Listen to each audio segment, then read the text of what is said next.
Bonjour tout le monde, j'espère que vous allez bien. Dans cette séance, on va résoudre un exercice à propos des satellites et des planètes. On va étudier le mouvement d'un satellite autour de la Terre. La Terre et le satellite. Vous allez trouver le lien de l'exercice en bas dans la description. Et on commence la résolution. On suppose que la trajectoire du satellite est circulaire. Et on étudie le mouvement du satellite dans le référentiel géocentrique. Bon, les données. G, rayon de la Terre, G0, la période T, l'altitude du satellite, ou bien la hauteur, H, le vecteur unitaire UTS, qui est orienté de la Terre vers le satellite. Dans cet exercice, on néglige les dimensions du satellite, on va le prendre comme point ponctuel. Donc son rayon est négligeable par rapport à la distance entre les deux centres, le centre du satellite et le centre de la Terre, centre de gravité bien sûr. La première question,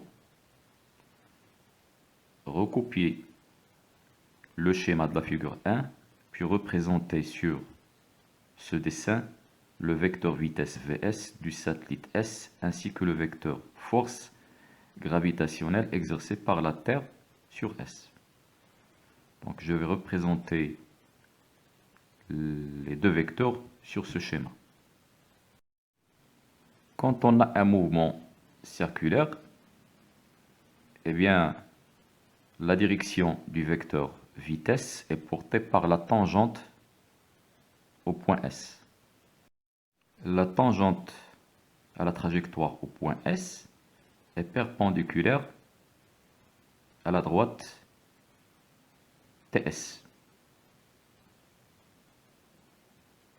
Donc en bleu, on a la direction du vecteur vitesse.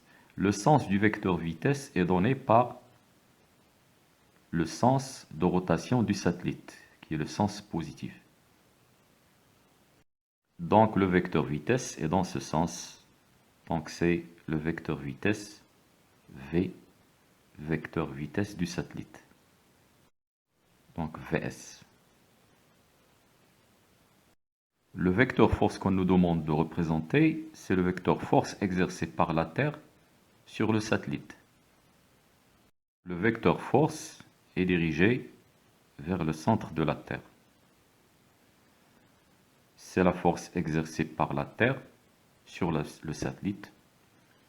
Bien sûr, d'après la troisième loi de Newton, la Terre exerce une force sur le satellite et le satellite exerce une force sur la Terre. On s'intéresse seulement à la force exercée par la Terre sur le satellite, qu'on représente tout simplement par F. La deuxième question, donnez l'expression vectorielle de la force d'attraction gravitationnelle exercée par la Terre sur le satellite. Deuxièmement, expression du vecteur F.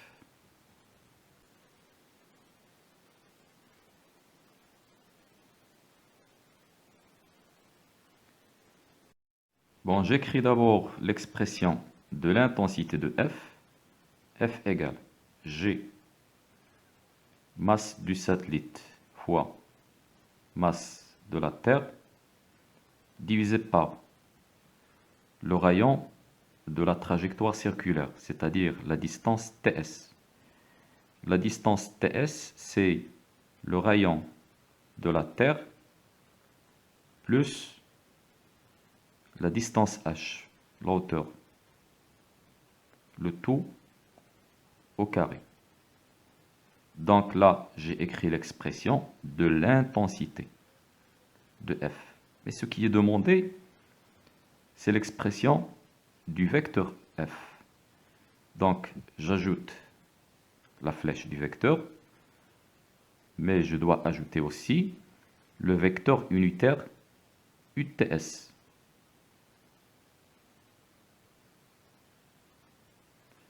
Et puisque le vecteur f et le vecteur UTS sont de sens contraire, je dois ajouter un signe moins. La troisième question, écrire l'expression du vecteur accélération du mouvement de S dans la base de freinée. Le repère de freinée ou la base de freinée, c'est un repère qui se déplace avec le mobile. Le vecteur unitaire N, dirigé vers le centre du cercle, et le vecteur unitaire U, qui est tangent, qui est donné par la tangente à la trajectoire et dans le sens du mouvement.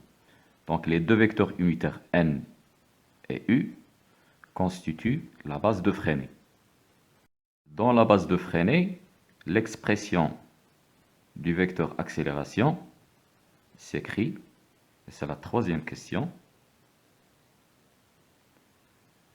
le vecteur A égale vecteur accélération normal plus vecteur accélération tangentielle.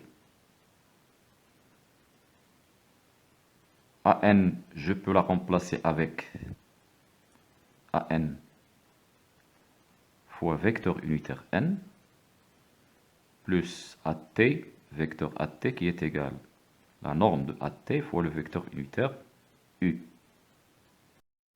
Je remplace AN et AT par leur expression. Donc égal, l'expression de AN, c'est V carré divisé par le rayon de la trajectoire. Le rayon de la trajectoire, dans notre cas, c'est RT plus H. La vitesse V, c'est la vitesse du satellite, fois N, plus l'expression de AT, c'est dV sur dt, la dérivée de la vitesse, multipliée par U. La quatrième question. En appliquant la deuxième loi de Newton sur le centre d'inertie du satellite S, et on doit répondre à ces deux questions, 4.1 et 4.2. 4.1 montrait que le mouvement du satellite est circulaire uniforme.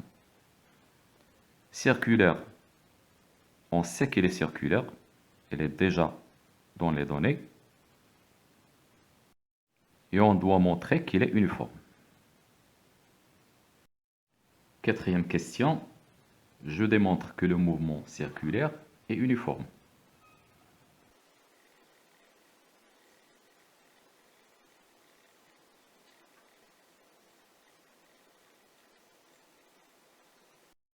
D'après la deuxième loi de Newton.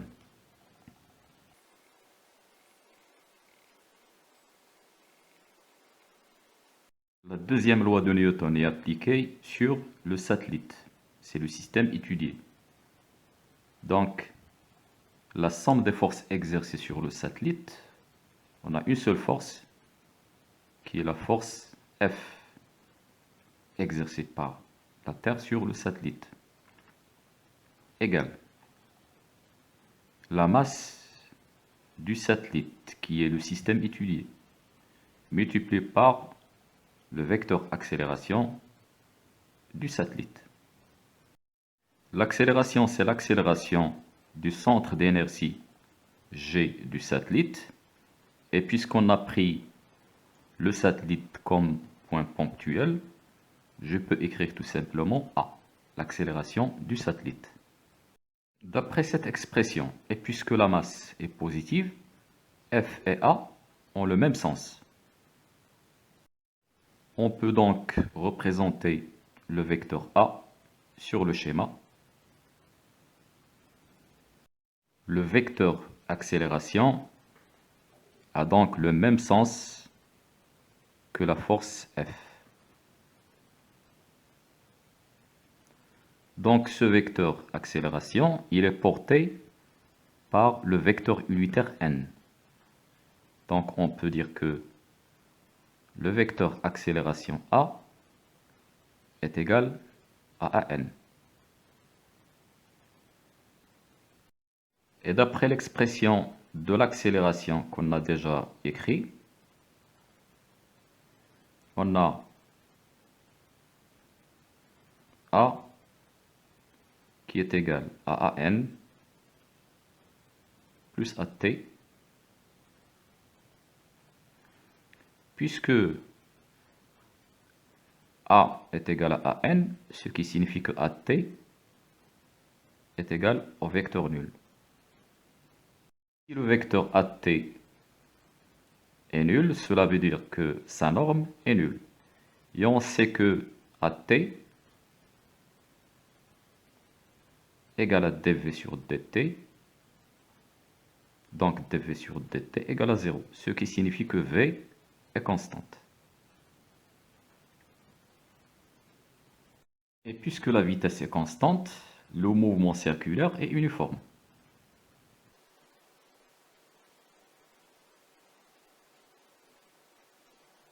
Là, j'ai écrit le mouvement circulaire est uniforme. Circulaire, c'est dans les données. Ce qu'on a démontré, c'est uniforme. Donc, je n'ai pas écrit le mouvement est circulaire uniforme. Passons maintenant à la question 4.2. 4.2, écrire l'expression de Vs en fonction de G0 RT et H, puis calculer sa valeur. 4.2, expression de Vs.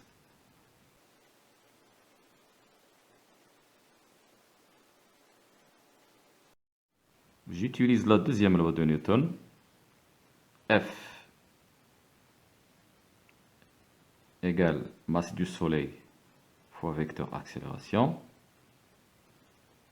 que je peux écrire moins G ms fois mt divisé par rt plus h au carré fois le vecteur unitaire ts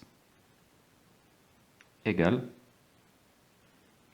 ms fois a. Ms, je remplace le vecteur a avec an fois le vecteur unitaire n, qui est l'un des vecteurs de la base de Fresnel.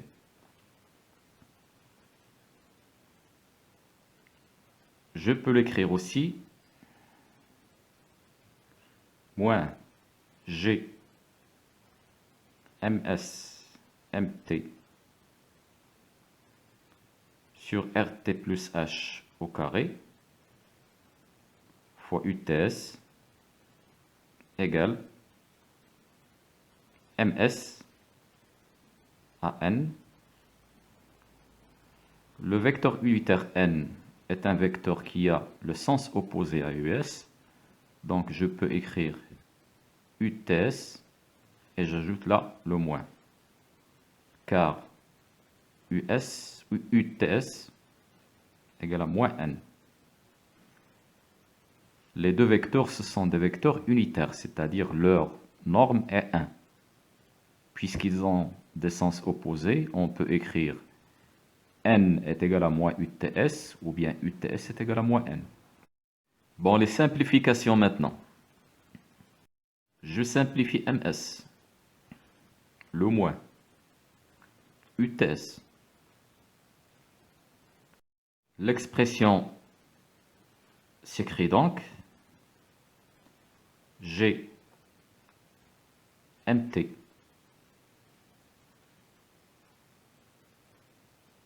divisé par RT plus H au carré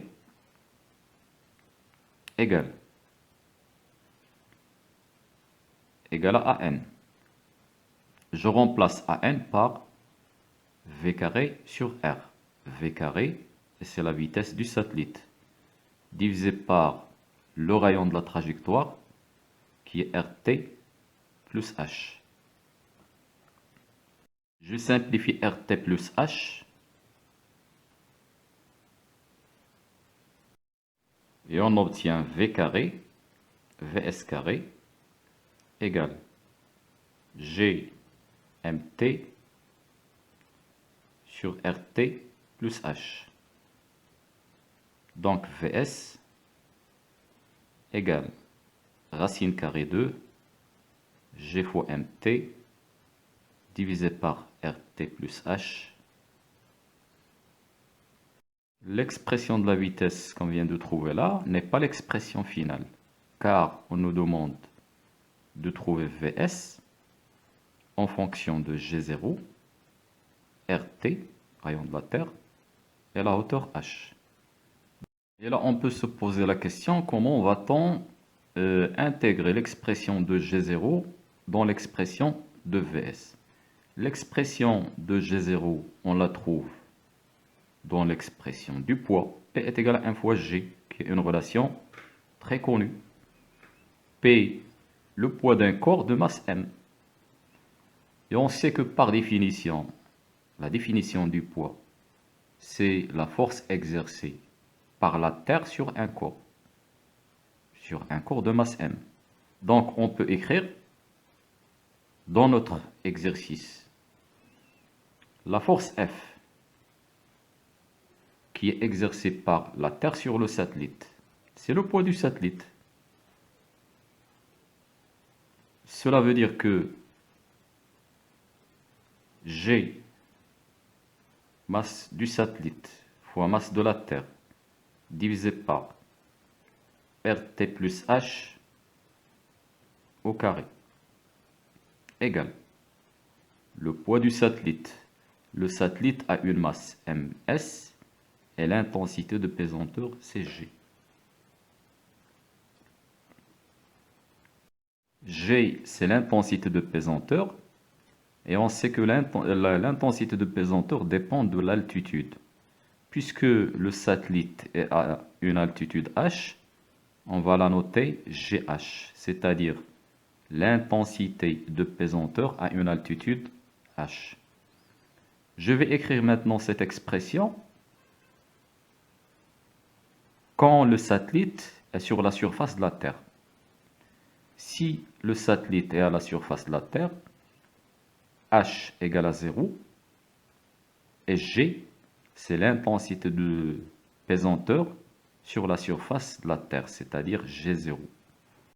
Je simplifie dans cette expression ms et ms, et l'expression s'écrit maintenant GMT divisé par RT plus H au carré est égal à GH. J'écris maintenant cette expression pour une altitude h égale à 0.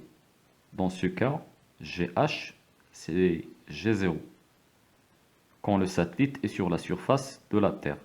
Donc, pour une altitude h égale à 0, l'expression s'écrit GMT, G fois MT, divisé par RT au carré, j'ai remplacé H par 0, égale H égale 0, donc c'est G0.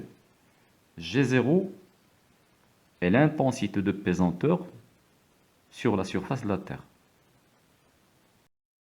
Donc, G fois MT égale HG0 fois RT au carré. Et j'ai choisi d'écrire cette expression de cette façon, car on a le produit GMT dans l'expression de V. L'expression qu'on a déjà vue, on a là GMT. Je remplace donc GMT par G0 RT carré. On va dire donc or VS égale racine carrée de G fois MT divisé par RT plus H. VS égale racine carrée de, je remplace maintenant GMT par G0 RT carré divisé par RT plus H. On a la RT carré, il peut sortir de la racine, et l'expression finale de VS égale RT racine carrée de G0 sur RT plus H. On a donc obtenu l'expression de VS en fonction de G0, RT et H. Et c'est l'expression finale. L'application numérique.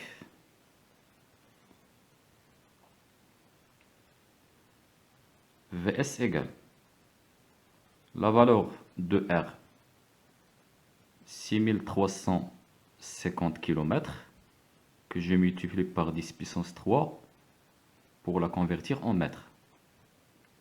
Racine carrée de G0, c'est 9,8. RT plus H. RT, 6350 km. Et H, 1000 km. Le tout 10 puissance 3 pour la conversion en mètres. On trouve la valeur VS égale 7332,35 mètres par seconde. La cinquième question montrait que la masse de la Terre vaut à peu près égale 6 puissance 24 kg. Cinquièmement, calcul de la masse de la Terre.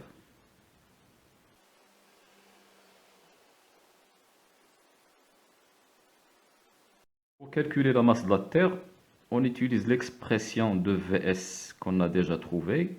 VS égale racine carrée de G fois la masse de la Terre divisé par RT plus H. Cette expression n'est pas l'expression définitive qui contient G0, mais c'est l'expression qui contient G avec MT. Dans cette expression, on peut écrire VS carré égale G fois MT divisé par RT plus H. Donc G fois MT égale VS carré multiplié par RT plus H.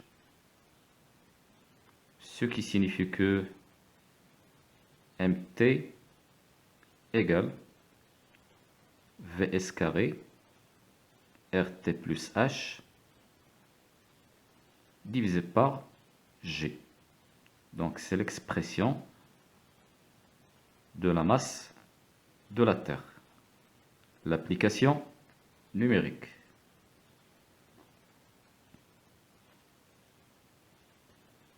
MT égale la valeur de VS, on vient de la trouver, 7332,35 au carré.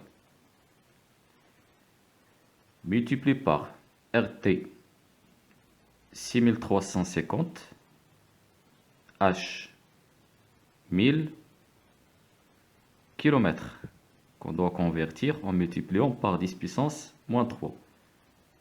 Et on divise par G, 6,67 fois 10 puissance moins 11. Et on trouve la valeur mt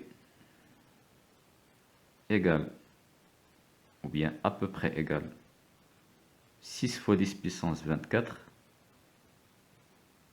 kg. La sixième question montre que le satellite S ne semble pas immobile pour un observateur terrestre.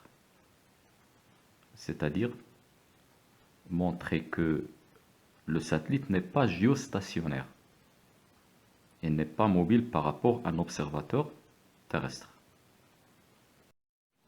Pour connaître si le satellite est géostationnaire ou non, là on a le satellite, la Terre. Pour que le satellite soit immobile par rapport à un observateur sur la surface de la Terre, il faut que les deux périodes, la période du satellite et la période de la Terre, les deux périodes soient égales. Dans ce cas, on dit que le satellite paraît immobile par rapport à un observateur sur la surface de la Terre. Donc, il faut comparer TS et TT. Si les deux valeurs sont égales, il est géostationnaire. S'ils ne sont pas égales, le satellite n'est pas géostationnaire. Dans la sixième question, donc, montrer que le satellite ne semble pas immobile, c'est-à-dire, on doit montrer que TS est différent de TT. Donc, on va dire comparons les deux périodes. Comparons TS, c'est-à-dire période du satellite, et période de la Terre. La période de la Terre, elle est déjà donnée, donc on doit calculer la période du satellite. On sait que, en général, la période T est égale à 2πr sur V. C'est une expression qui nous donne la période en fonction de la vitesse. Dans notre cas, la période, c'est la période du satellite.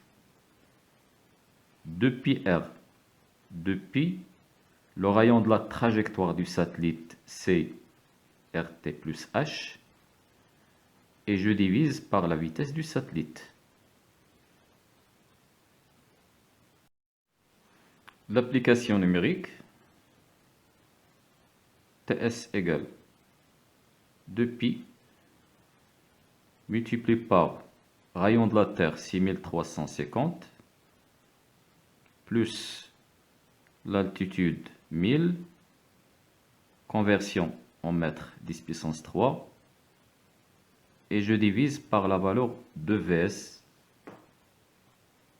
7332,35. On trouve la valeur TS égale 6298,31 secondes. Et cette valeur est différente de la période de la Terre. On peut donc dire que le satellite ne semble pas immobile pour un observateur terrestre.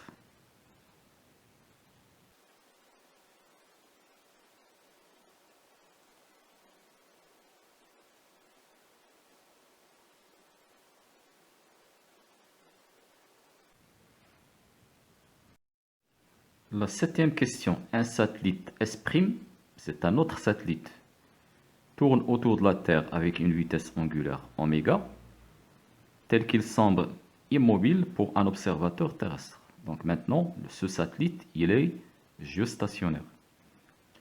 Et il transmet des images, etc. Cet 1 démontrait la relation oméga carré fois rt plus z au cube est égal à une constante. tel que z, la distance séparant la surface de la Terre, et le satellite, c'est-à-dire la hauteur du satellite. La question 7.1, démonstration de la relation.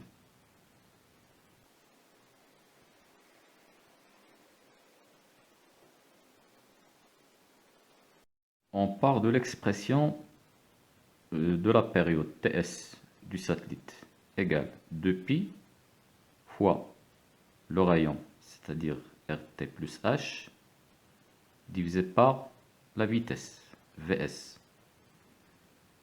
Et on sait d'autre part que T est égal à 2π sur oméga. Je simplifie 2π avec 2π. On obtient donc oméga fois RT plus H égale à Vs.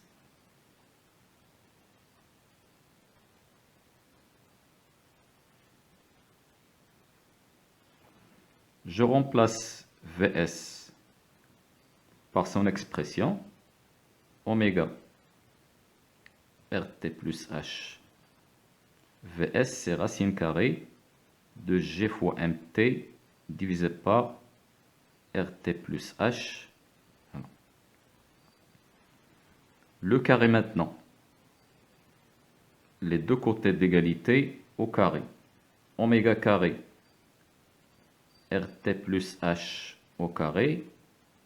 Le carré, c'est pour éliminer la racine carrée. G fois MT divisé par RT plus H. Donc, oméga carré RT plus H au carré multiplié par RT plus H, c'est-à-dire au cube, égale G fois MT. G est une constante, MT est une constante, donc oméga carré fois RT plus H au cube est égal à une constante. Et on a montré l'expression demandée. Dans l'exercice, on a utilisé, au lieu de H, on utilise Z. Donc, l'expression finale qu'on va utiliser pour calculer Z de la question 7.2. Valeur de Z.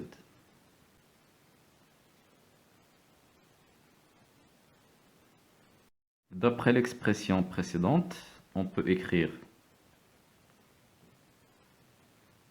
RT plus Z au cube égale G fois MT divisé par oméga carré égale G fois MT.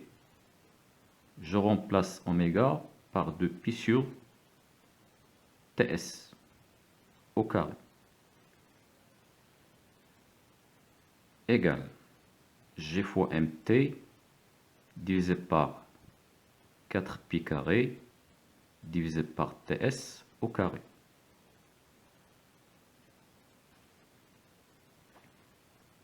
RT plus Z au cube est égal donc à G fois MT multiplié par TS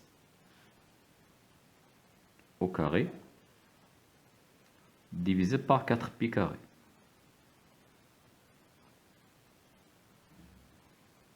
Donc, RT plus Z égale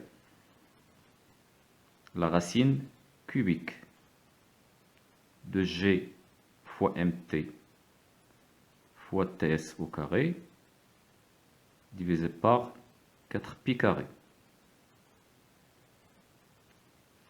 Donc Z égale racine cubique de G fois MT fois TS carré divisé par 4π carré moins RT. L'application numérique, Z égale racine cubique G 6,67 fois 10 puissance moins 11, masse de la Terre 6 fois 10 puissance 24, TS, période du satellite qui est égale à la période de la Terre. Le satellite, ce n'est pas le premier satellite, c'est un autre satellite qui est géostationnaire. Sa période est la même que la période de la Terre. Et la période de la Terre, c'est 84 164 secondes. Il est sur les données. Divisé par 4 pi carré, moins le rayon de la Terre, 6350 fois 10 puissance 3. On convertit en mètres. On trouve la valeur Z égale 35 214 km.